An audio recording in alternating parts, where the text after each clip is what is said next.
আমাদের এখানে গতকাল রাত্রে এই সেই বিল্ডিং, যে বিল্ডিং থেকে গতকাল রাত্রে চোর উঠছে, মানুষ দেখে ফেলার কারণে এই বিল্ডিং থেকে ছাদ থেকে পড়ে লাফ দিয়ে তারপর মারা গেছে।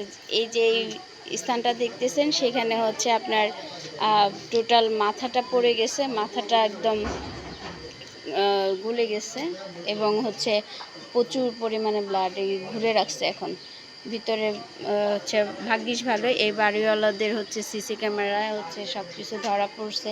এখন পুলিশ আসছে জিজ্ঞাসাবাদের জন্য। কত মানুষ যে আসতেছে, কতভাবে দেখতেছে এই জায়গাটাকে। এখন